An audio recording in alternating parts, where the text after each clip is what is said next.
Well, hello everyone, and oh boy, this is once again Riverside Talk, and we find ourselves in the Founders Lounge, and that's kind of exciting in itself, but we're getting ready to really talk and learn a little bit more about the up and coming, and actually when you see this, it will be already on stage at Riverside Theater, Les Misérables. And I know so many of you have heard of it, you've seen it even on Broadway, you've seen the musical, you've read the book, but you ain't seen nothing yet, because right now we're going to be introducing to you 4 of the actors and actresses that will be performing on stage here at Riverside, and did perform, because actually when we're talking to you, I can tell you, you're already, when they're watching this, you're already out there performing. So first of all, I do want to tell all of our viewers as well, though, that it opens, and it did open on February the 21st.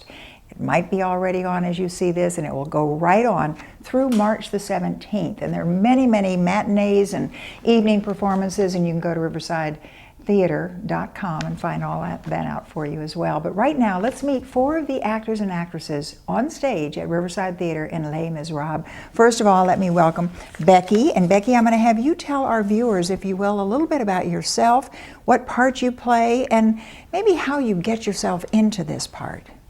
Okay, I'm Becky Gulsvig. I play Eponine. I grew up in Minnesota. I moved to New York when I was 17. I have done a couple Broadway shows, and I live in New Jersey now with my husband and my little almost 2-year-old.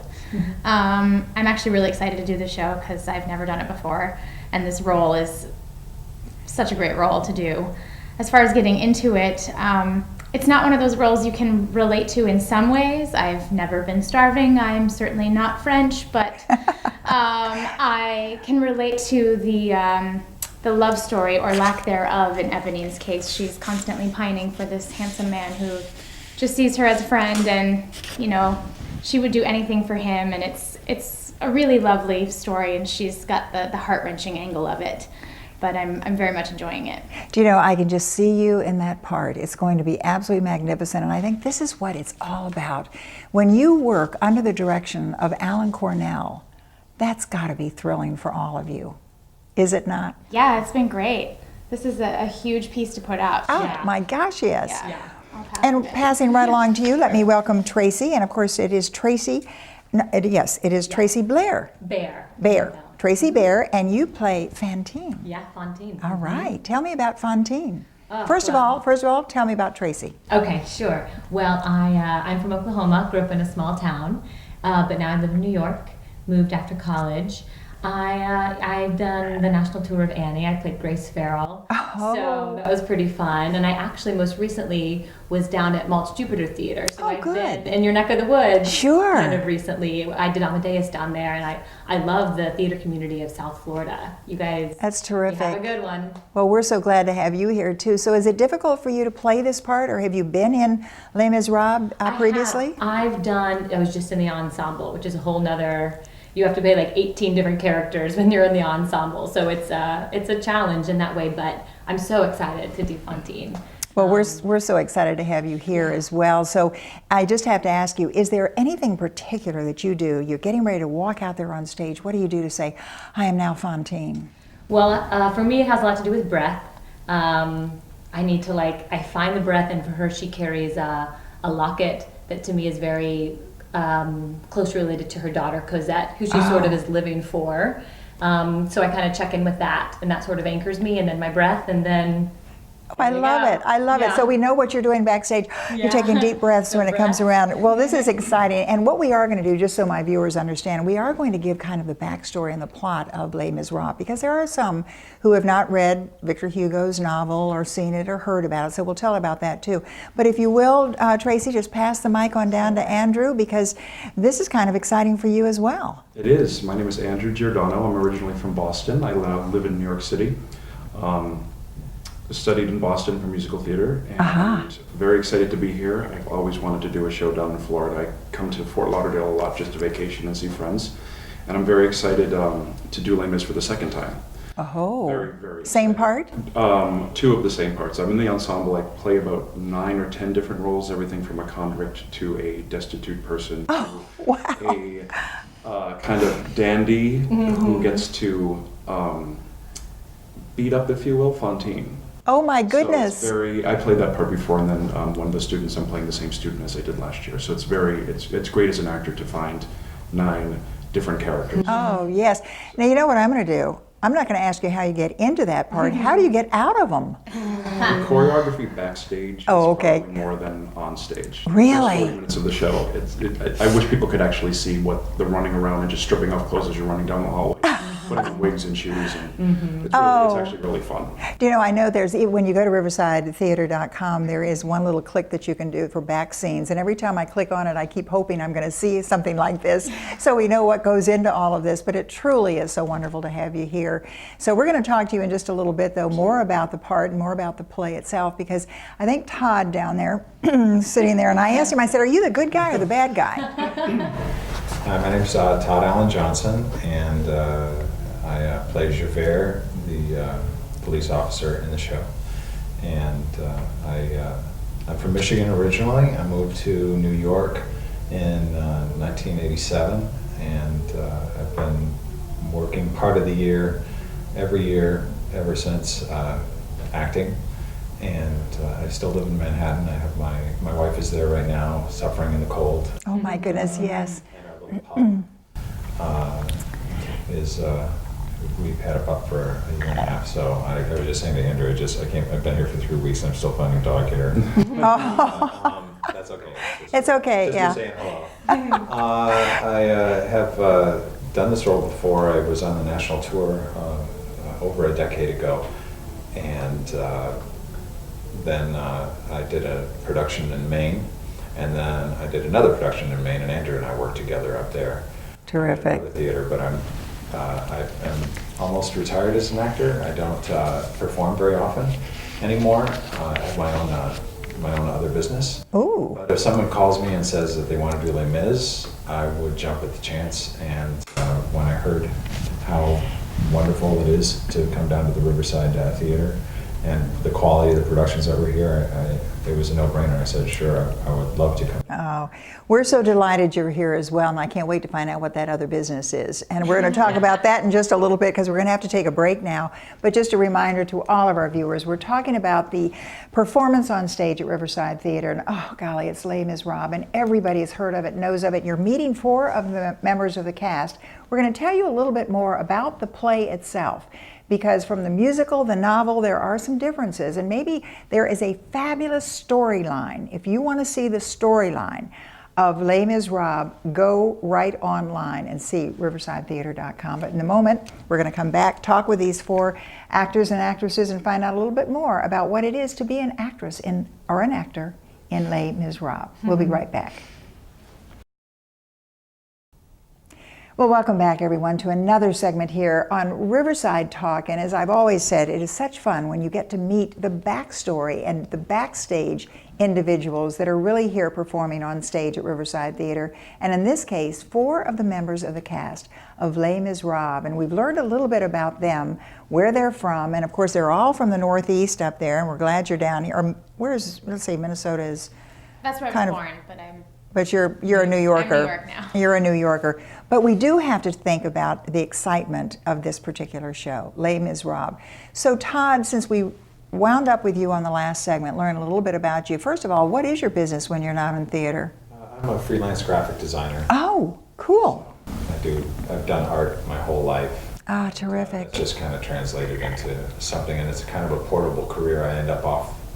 I can bring it along on the road. Sure. Stay in contact with my clients and still do, hopefully, nothing huge comes along to distract me from getting enough rest or whatever to do this piece, because it is a very intense. I would think it is. Of theater.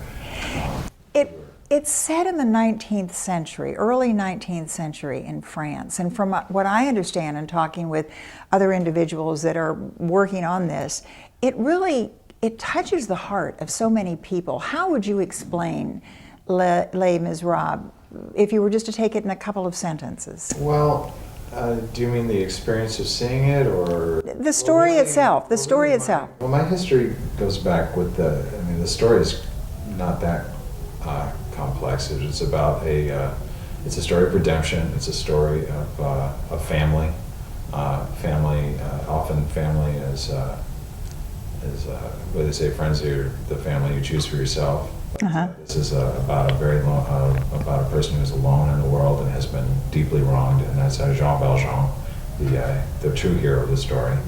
And it's about his journey from being a petty criminal in a very cruel system, and he had to escape that and basically create a new identity for himself. And he's constantly running from being found out, and but he even though he does get found out, he keeps escaping. He's got a lot of wonderful talents, and Sure. truly he learns how to be a good person and a truly good human being through being open to he basically receives a huge generous act of kindness.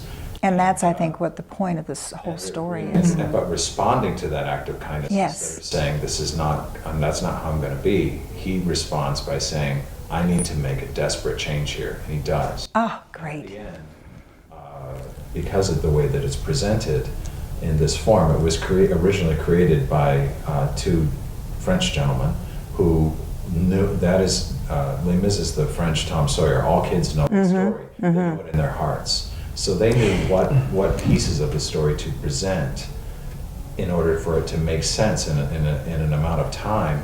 Because the book itself is a brick. Yeah, it's that's what long. I've understood. But the musical, you're not going to feel like it's long. It doesn't. It's they put in all of the essential parts of the story, so you do understand. Sure. This is why I think, and Andrew, I want to ask you as well, because it seems to me that when we talk about this and the way Todd has been explaining this Les Misérables, how in the world can it become a musical? I think nowadays pretty much anything can. Well, you're right, I yeah. think back in, I believe it was 85 when this premiered in London. I just think it was so unique and so different, and the story. It all comes down to the Yes. story. And there's a reason that it's the world's most popular musical. They use it as a tagline all over the place. Well, and when you've got Ken Clifton at the piano and the musical background of Les Misérables, it's got to be the number one. I've worked with Ken before on Les Mis, and I was telling someone the other day that even at an audition, when Ken plays for you, it feels like you're being accompanied by an orchestra. Ah, He's just yes. one of those special people. Aren't we lucky here in Vero Beach? 10 Absolutely. Bolt. He's amazing. Andrew, how many are in the cast? I believe there are 32 of us. A lot of dancing?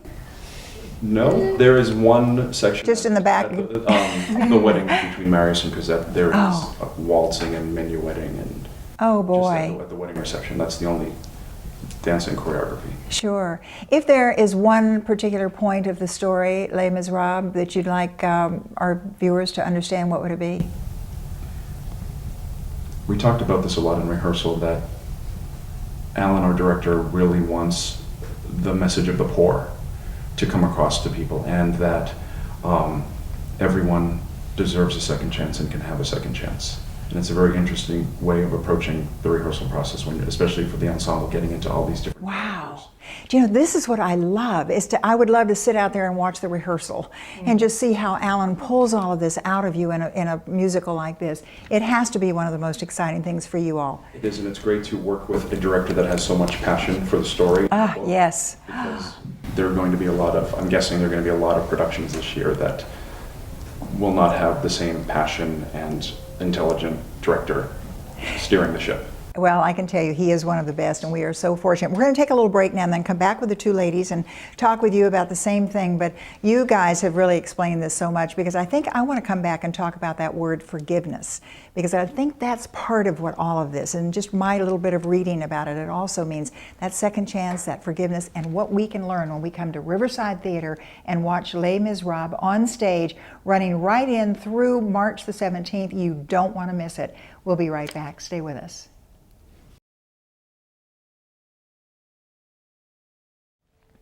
Well, welcome back everyone to our final segment, and my director has just told me we have a very brief segment here, so we want to really get into this because we have Tracy and we have, of course, Becky, and we're going to talk with Tracy now about really what it means to you, and give our viewers, if you will, an insight into what this show is all about. Yeah, well, for me, my favorite line of the musical, but even before I was in it, just as a viewer, is to love another person is to see the face of God. And that sort of sums up to me even Fantine's journey, which is the character I play, because at the end of the day, even when her life is essentially over, she loves her daughter so much that she's kind of willing to do anything it takes to support her or to make sure she's taken care of in the end. And I think there's a lot of characters throughout who give the ultimate sacrifice, which is their life or literally whatever they can, for the greater good, for the love of someone else. So I think that's such a human theme and such a universal theme, which is why so many people love this show, I think. And they can be touched by that as well. Yeah, deeply moved, I think. All right, so Tracy.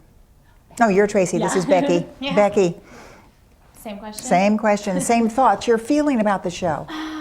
Well, actually, one part that I really enjoy, there are so many great lines in this show and lyrics, but something that resonates with me is at the end when the dead rise and we all sing kind of just to the audience, and we sing "Somewhere beyond the barricade is there a world you long to see." Oh, I think that it's a time to be fighting for the greater good. It's a time to have the big picture.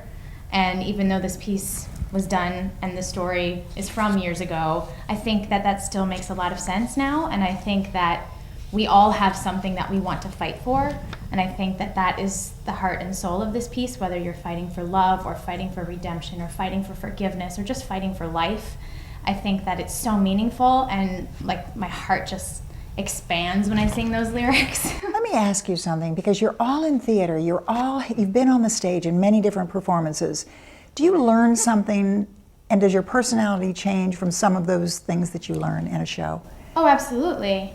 I think everyone grows from every show they do. You learn lessons, you learn amazing lessons, you learn annoying lessons, you you learn a lot about yourself and a lot about others, and some things are really hard to learn, but ultimately it's so important, and you grow so much with every show, I think, and especially with a show like this that is so All right, full of one heart. quick question. Yeah. The show is, I don't know how long it is, but you're up there and you say everyone is raised from the dead? Oh, sorry. A lot of people die in this show. Oh, okay. Okay, but everybody. Spoiler alert. Okay. All right. Well, anyway, they're all coming up anyways. They're not raised. It's not zombies. It's sort of a ghost situation. So what I like to say is at the end of the show, although I can probably already tell you this one, what is it you want the people that have sat there through the entire performance, what do you want them to walk away with? For me, I think we should pass this down the line. I think it's Very quickly. hope and the right to dream Hope. and the right to fight for better. A one word. Sorry. That's good. Love. I'll go with love. I'd have to second hope. I'd say guilt. In your life. Wait a minute, you know what? If you want, what was that? I said I think that they might also feel guilty if they look back and say, well, maybe I should fix some things in my life. And maybe they'll walk out inspired to do so. And that, I think, ladies and gentlemen, is redemption. That is what we need to change. But don't you all feel, too, that when you're saying everything that you all have talked about today, and incidentally, for all of our viewers, understand it is on stage at Riverside Theater right now. Les Misérables is what we're talking about with 4 of the actors and actresses in the show, and it runs through March the 17th. You can't miss it, as you can see. But don't you feel that every time we turn on the news these days, that every single person that they're telling a story about should have learned, and they could have learned something from Les Misérables? Sure. Yeah. Yes. That's a yes, no answer. That's what a broadcaster always loves, a yes or no. Absolutely. All right, very quickly, Andrew, what happens after Les Misérables for you? I am going to Massachusetts to play the role of Trevor Graydon in the musical Thoroughly Modern Millie. I'm very excited. I'm working with Riverside alumni Kathy St. George. Oh my goodness, how She's a good friend wonderful, of mine. We're on our first yes. show together. All right, Todd. I'll be going back to New York to my wife and my other business, and hopefully it'll be warmer there when I return. I was going to say, you all are lucky. We've got some warm weather right now. What about you? Yeah, just back to New York for me, more auditions. That's usually the pattern, you know? How terrific. Auditions indeed. And Same for me. Back home. Becky. Yeah, All right, back in the home. pool. Oh. Not the pool here. The pool of actors. The actor job. Yeah. Okay. Well, it really is so wonderful to have you all here. And of course, now I have to ask you very quickly, and you can all just kind of chime in. How do you feel about Vero Beach? Oh, it's beautiful. It's wonderful. Absolutely wonderful. I'm looking out a window right now. I know, isn't it gorgeous? Isn't it wonderful? Yes. And you have a precious little boy right over here that's one of the younger actors in the show. How many youngsters are in there? There's 4. We have Four? 2 girls and 2 boys, and actually Noah's a little bit special because his dad plays Jean Valjean. Oh, and his mother is Noah. also in the show. So it's Yeah. a family affair here for the Felties. Oh, now there is an exciting thing too when you come here and see this on stage, and I'm so happy to know that Noah's mom and dad are here, Yeah. because I thought, oh dear, to be in Vero Beach and and not have that supervision, how wonderful! And that's something else we learn at Les Misérables. Going to be absolutely fabulous having you all here, and of course we're looking so forward to it. And as we say to each and every one of you, every time we end a show, break a leg. And it's Thank you okay so to much. say that. So everybody do remember that there's so much going on here at Riverside Theater, some terrific second stage performances, as well as, and of course, coming up, a very funny thing. As a matter of fact, I had all the information here, but I've changed that around. But check it out on www.riversidetheater, and theater is spelled the French way, .com, and you'll find all of that. You'll find a lot of information about Les Misérables as well. So don't forget, it is this performance on stage at Riverside Theater, opened on February the 21st, running through March the 17th. Hope you've enjoyed this edition of Riverside Talk. Don't miss it. We'll see you next time.